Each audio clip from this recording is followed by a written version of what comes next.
ಎಲ್ಲರಿಗೂ ನಮಸ್ಕಾರ. ಇಂದು ವಿಷ್ಣುಪ್ರಿಯ ಅಮಲಕಿ ವೃಕ್ಷದ ಬಗ್ಗೆ ತಿಳಿಯೋಣ ಬನ್ನಿ. ನೀವಿನ್ನೂ ನಮ್ಮ ಸತ್ಯದರ್ಶನ ವಾಹಿನಿಗೆ ಚಂದಾದಾರರಾಗಿಲ್ಲದಿದ್ದರೆ ಚಂದಾದಾರರಾಗಿ, ಲೈಕ್ ಮಾಡಿ, ಶೇರ್ ಮಾಡಿ, ವಿಡಿಯೋವನ್ನು ಕೊನೆಯವರೆಗೂ ನೋಡಿ. ವಿಷ್ಣುಪ್ರಿಯ ನೆಲ್ಲಿ ಅಮಲಕಿ ವೃಕ್ಷ. ನೆಲ್ಲಿ ಅಮಲಕಿ ವೃಕ್ಷ ಪರಮ ಪವಿತ್ರವಾದುದು, ಪೂಜನೀಯ ವೃಕ್ಷವಾಗಿದೆ. ಸಕಲ ಪಾಪಗಳನ್ನು ನಾಶ ಮಾಡುತ್ತದೆ. ಸರ್ವಶ್ರೇಷ್ಠವಾದ ನೆಲ್ಲಿ ವೃಕ್ಷವು ಶ್ರೀಮನ್ನಾರಾಯಣನಿಗೆ ತುಂಬ ಪ್ರಿಯವಾದದ್ದು. ಇದರ ಸ್ಮರಣೆಯಿಂದ ಗೋದಾನ ಮಾಡಿದ ಫಲ ದೊರೆಯುವುದು. ಇದನ್ನು ಸ್ಪರ್ಶಿಸಿದರೆ 3 ಬಾರಿ ಗೋದಾನ ಮಾಡಿದ ಫಲ ಪ್ರಾಪ್ತಿಯಾಗುವುದು. ಶ್ರೀಮನ್ನಾರಾಯಣನು ಉಗುಳುವಾಗ ಆತನ ಬಾಯಿಂದ ಚಂದ್ರನಂತೆ ಕಾಂತಿಯುಕ್ತ ಒಂದು ಬಿಂದು ಪ್ರಕಟವಾಗಿ ಭೂಮಿಯ ಮೇಲೆ ಬಿದ್ದಿತು. ಅದೇ ಶ್ರೀಮಾನ್ ನೆಲ್ಲಿ ವೃಕ್ಷವಾಯಿತು. ಸಮಸ್ತ ವೃಕ್ಷಗಳಿಗೆ ಪ್ರಧಾನವಾಯಿತು. ಈ ನೆಲ್ಲಿ ವೃಕ್ಷವು ಶ್ರೀಮನ್ನಾರಾಯಣನಿಗೆ ತುಂಬ ಪ್ರಿಯವಾಯಿತು. ನೆಲ್ಲಿ ವೃಕ್ಷದ ಮೂಲದಲ್ಲಿ ನಾರಾಯಣನು, ಮೂಲದ ಮೇಲ್ಭಾಗದಲ್ಲಿ ಬ್ರಹ್ಮನು, ಸ್ಕಂದದಲ್ಲಿ ಪರಮೇಶ್ವರನು, ಕೊಂಬೆಗಳಲ್ಲಿ ಮುನಿಗಳು, ಟೊಂಗೆಗಳಲ್ಲಿ ದೇವತೆಗಳು, ಎಲೆಗಳಲ್ಲಿ ವಸುಗಳು, ಪುಷ್ಪಗಳಲ್ಲಿ ಮರುದ್ಗಣಗಳು, ಫಲಗಳಲ್ಲಿ ಪ್ರಜಾಪತಿಗಳು ವಾಸ ಮಾಡುತ್ತಾರೆ. ಆದ್ದರಿಂದ ವಿಷ್ಣು ಭಕ್ತರಿಗೆ ಪರಮ ಪೂಜ್ಯ ವೃಕ್ಷವಾಗಿದೆ. ನೆಲ್ಲಿ ವೃಕ್ಷವು ಹುಟ್ಟಿದ ಸಮಯದಲ್ಲೇ ಬ್ರಹ್ಮದೇವನು ಸಮಸ್ತ ಪ್ರಜೆಗಳನ್ನು ಸೃಷ್ಟಿ ಮಾಡಲು ಪ್ರಾರಂಭಿಸಿದನು.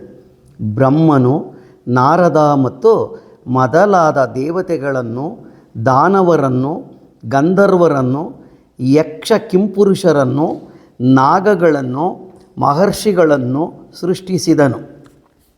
ದೇವತೆಗಳು ಮತ್ತು ಋಷಿಗಳು ನೆಲ್ಲಿ ವೃಕ್ಷವಿರುವಲ್ಲಿಗೆ ಬಂದರು. ನೆಲ್ಲಿ ವೃಕ್ಷ ನೋಡಿದ ದೇವತೆಗಳು ಮತ್ತು ಋಷಿಗಳಿಗೆ ಆಶ್ಚರ್ಯವಾಯಿತು. ಅವರುಗಳಲ್ಲೇ ಚರ್ಚೆ ಪ್ರಾರಂಭವಾಯಿತು. ನಾವು ಎಲ್ಲ ವೃಕ್ಷಗಳನ್ನು ನೋಡಿದ್ದೇವೆ, ಕಂಡಿದ್ದೇವೆ, ಆದರೆ ಈ ಒಂದು ವೃಕ್ಷವನ್ನು ಎಲ್ಲಿಯೂ ನೋಡಿಲ್ಲ, ಕೇಳಿಲ್ಲ. ಎಷ್ಟು ಚೆನ್ನಾಗಿ ಫಲ ಬಿಟ್ಟಿದೆ! ಇದು ಎಂಥ ಫಲ! ಇದನ್ನು ತಿನ್ನಬಹುದು ಇಲ್ಲವೇ ತಿಳಿಯುತ್ತಿಲ್ಲವಲ್ಲ. ಇದನ್ನು ಬಿಟ್ಟು ಹೋಗಲು ಮನಸ್ಸೇ ಬರುತ್ತಿಲ್ಲ. ಏನು ಮಾಡುವುದೀಗ ಗೊತ್ತಾಗುತ್ತಿಲ್ಲವಲ್ಲ ಎಂದು ಯೋಚಿಸುತ್ತಿರುವಾಗ ಅಶರೀರವಾಣಿಯಾಯಿತು. ದೇವತೆಗಳೇ, ಮಹರ್ಷಿಗಳೇ, ಇದು ಶ್ರೇಷ್ಠವಾದ ಅಮಲಕಿ ವೃಕ್ಷವಾಗಿದೆ. ಇದು ಶ್ರೀಮನ್ನಾರಾಯಣನಿಗೆ ತುಂಬ ಪ್ರಿಯವಾದುದು. ಸ್ಮರಣೆ ಮಾತ್ರದಿಂದ ಗೋದಾನದ ಫಲವು, ಸ್ಪರ್ಶಿಸಿದರೆ 2 ಪಟ್ಟು, ಸೇವಿಸಿದರೆ 3 ಪಟ್ಟು ಫಲವು ಉಂಟಾಗುತ್ತದೆ. ಇದರ ಫಲವನ್ನು ಸಕಲ ಪಾಪಗಳ ನಾಶಕ್ಕಾಗಿ ಸೇವಿಸಬೇಕು.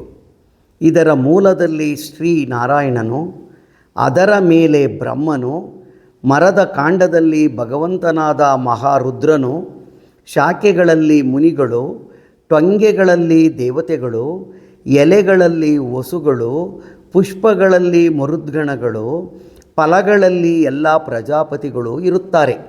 ಆದ್ದರಿಂದ ಅಮಲಕಿ ವೃಕ್ಷ ಪರಮ ಪುಣ್ಯ ಪೂಜ್ಯವಾಗಿದೆ ಎಂದು ಅಶರೀರವಾಣಿಯಾಯಿತು. ಆಗ ದೇವತೆಗಳು, ಋಷಿಗಳು ಅಶರೀರವಾಣಿಯಿಂದ ಮಾತನಾಡುತ್ತಿರುವ ನೀವು ಯಾರು? ಮಾದೇವನೋ ದೇವತೆಯೋ?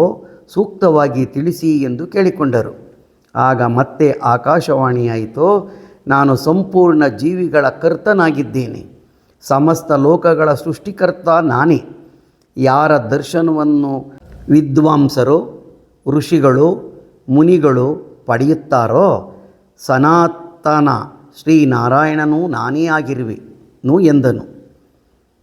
ದೇವಾದಿದೇವ ಭಗವಂತ ಶ್ರೀನಾರಾಯಣನ ಕತೆ ಕೇಳಿ ದೇವತೆಗಳು ಮತ್ತು ಮಹಾಋಷಿಗಳು ಕಣ್ಣುಗಳಲ್ಲಿ ಆನಂದ ಬಾಷ್ಪ ತುಳುಕಿತು. ಆಗ ಅವರು ಆದಿ ಅಂತ್ಯರಹಿತ ಭಗವಂತನ ಸ್ತುತಿ ಮಾಡತೊಡಗಿದರು. ಆಗ ಭಗವಂತ ವಿಷ್ಣುವು ಸಂತುಷ್ಟನಾಗಿ, ದೇವತೆಗಳೇ, ಋಷಿಗಳೇ, ನಿಮಗೆ ಯಾವ ವರವನ್ನು ಕೊಡಲಿ ಕೇಳಿ ಎಂದನು. ಆಗ ಭಗವಂತ, ನಮಗೆ ನಮ್ಮೆಲ್ಲರ ಹಿತಕ್ಕಾಗಿ ಸ್ವರ್ಗ ಮೋಕ್ಷ ದೊರಕುವಂಥ ಒಂದು ಫಲವನ್ನು ನೀಡು ಎಂದು ಬೇಡಿದರು. ಆಗ ಶ್ರೀಮನ್ನಾರಾಯಣನು, ದೇವತೆಗಳೇ, ಋಷಿಗಳೇ, ನೀವುಗಳು ನೆಲ್ಲಿ ಮರವನ್ನು ಪೂಜಿಸಿ ಪ್ರದಕ್ಷಿಣೆ ಮಾಡಿ ಅದರ ಫಲ ಸೇವಿಸಿದರೆ ನಿಮ್ಮ ಸಕಲ ಪಾಪಗಳು ನಾಶವಾಗಿ ಸಿರಿ ಸಂಪದವು ಪ್ರಾಪ್ತಿಯಾಗಿ ಸುಖ ಜೀವನವನ್ನು ನಡೆಸಿ ಸ್ವರ್ಗ ಮೋಕ್ಷಗಳೆರಡೂ ಪ್ರಾಪ್ತಿಯಾಗಲಿ ಎಂದು ವರ ನೀಡಿದರು. ನೆಲ್ಲಿ ವೃಕ್ಷಕ್ಕೆ ಅಮಲಕಿ, ಶ್ರೀಫಲ, ಶಿವ, ಅಮೃತ, ಶಾಂತ, ದಾತ್ರಿ ಇನ್ನೂ ಮುಂತಾದ ಹೆಸರುಗಳಿವೆ. ನೆಲ್ಲಿ ಫಲವು ಸ್ವಲ್ಪ ಕಟು, ಸ್ವಾದಿಷ್ಟ, ಸಿಹಿ, ಮಧುರ, ಆಮ್ಲ, ಶೀತಲ ಗುಣವನ್ನು ಹೊಂದಿದೆ. ಇದರ ಸೇವನೆಯಿಂದ ವಾತ, ಪಿತ್ತ, ಕಫ ತ್ರಿದೋಷ ನಾಶ ಮಾಡುತ್ತದೆ. ಕೇಶಕ್ಕೆ ಉಪಯುಕ್ತ.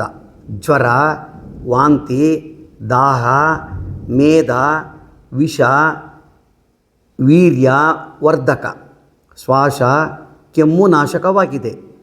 ನಿಯಮಿತವಾಗಿ ನೆಲ್ಲಿ ಫಲವನ್ನು ಸೇವಿಸಿದರೆ ಮಾನವನು ನಿರ್ಭೀತವಾಗಿ ಆರೋಗ್ಯವಂತನಾಗಿ ದೀರ್ಘಾಯುಷ್ಯ ವೃದ್ಧಿಯಾಗಿ ತಾರುಣ್ಯದಲ್ಲಿ ರಕ್ಷಣೆ, ಯೌವನದಲ್ಲಿ ಸಾಮರ್ಥ್ಯ, ಕಣ್ಣು, ಕಿವಿ, ಮೂಗು ಇಂದ್ರಿಯಗಳಲ್ಲಿ ಶಕ್ತಿ ಸಂಚಾರ, ವಾಕ್ಸಿದ್ಧಿ, ಸದೃಢ ಶರೀರ ಪ್ರಾಪ್ತಿಯಾಗುತ್ತದೆ.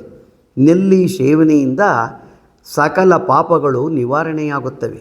ವಿಶೇಷವಾಗಿ ಹೇಳುವುದಾದರೆ ನೆಲ್ಲಿಕಾಯಿ ಚೂರ್ಣವನ್ನು ಮತ್ತು ಶುದ್ಧ ಅರಿಶಿಣವನ್ನು 2 ಸರಿ ಪ್ರಮಾಣದಲ್ಲಿ, ಅಂದರೆ 100 ಗ್ರಾಂ ಅನುಪಾತದಲ್ಲಿ ಬೆಳಿಗ್ಗೆ ಹಾಗೂ ರಾತ್ರಿ ಊಟಕ್ಕೆ ಮೊದಲು ಖಾಲಿ ಹೊಟ್ಟೆಯಲ್ಲಿ 1 ಗ್ಲಾಸ್ ಉಗುರು ಬೆಚ್ಚಗಿನ ನೀರಿನಲ್ಲಿ 1 ಸ್ಪೂನ್ ಚೂರ್ಣವನ್ನು ತೆಗೆದುಕೊಂಡು ಕುಡಿದಿದ್ದೇ ಆದರೆ ಮಧುಮೇಹವು ಸಂಪೂರ್ಣವಾಗಿ ಹತೋಟಿಗೆ ಬರುತ್ತದೆ.